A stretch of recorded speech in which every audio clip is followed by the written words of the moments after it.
Rifa. Waalaikumsalam Bu Tina. Sekarang untuk perwakilan aktor pada sebagai rekan sahabat Pak Fran ingin kembali berdiskusi tentang pemetaan aset. Bagaimana Bu Rifa tentang proses Bu Rifa dalam menemukan atau mengidentifikasi sumber daya di sekolah ini? Oke, proses dalam mengidentifikasi sumber daya yang ada di sekolah SMP Negeri 1 Paku ini Bu Tina, mungkin pada awalnya ketika kita belum tahu pembagian aset itu apalagi yang dari 7 bagian itu, kita ngertinya kan sesuatu yang itu kelihatannya sifatnya fisik, tetapi ternyata aset yang ada di sekolah kita itu banyak sekali, apalagi yang tidak kelihatan, termasuk wali murid kita, wali murid siswa itu merupakan aset yang sangat luar biasa, apalagi kalau beliaunya mempunyai potensi untuk kita jadikan sebagai narasumber atau seperti apa. Jadi kita mulai tahu aset-aset yang ada di sekolah kita. Kemudian menurut Bu Rifa ada kendala atau tidak Bu ketika mengidentifikasi aset ini dan bagaimana cara Bu Rifa mengatasinya?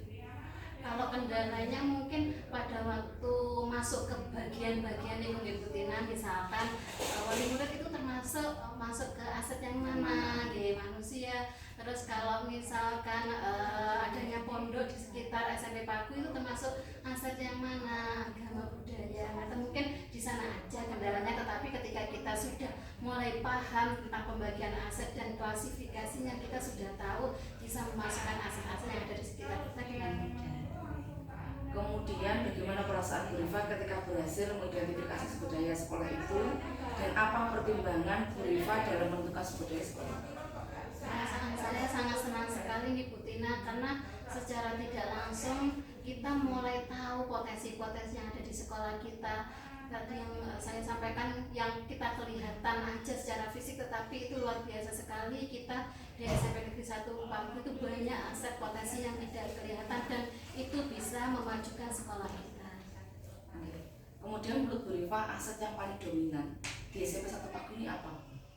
Aset yang paling dominan di SMP 1 Paku menurut saya manusia, karena kita sekolah besar dan di sana secara tidak langsung kita juga ada indikator pendidik, tenaga pendidikan dan siswa, yang itu menurut saya merupakan hal potensi aset yang luar biasa yang dapat kita kembangkan untuk memajukan sekolah SMP 1 Paku.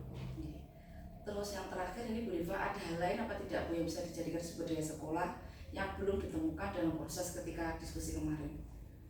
Untuk sementara kalau asetnya sudah ditemukan semua Bu Tina, itu sementara. Mungkin lain hari atau lain waktu kita menemukan lagi, dalam artian kita kan tidak bisa lepas dari perkembangan zaman ya, apalagi perkembangan IT dengan adanya potensi siswa yang mereka lebih banyak sesuai dengan prinsipnya KHD kodrat zaman siswa. Siapa tahu nanti ada aset lagi yang itu nanti bisa mengembangkan SMP 1 Paku. Mudah-mudahan dengan semua aset yang ada di SMP 1 Paku, SMP 1 Paku semakin maju sesuai dengan visi dan misinya Bu Rifa.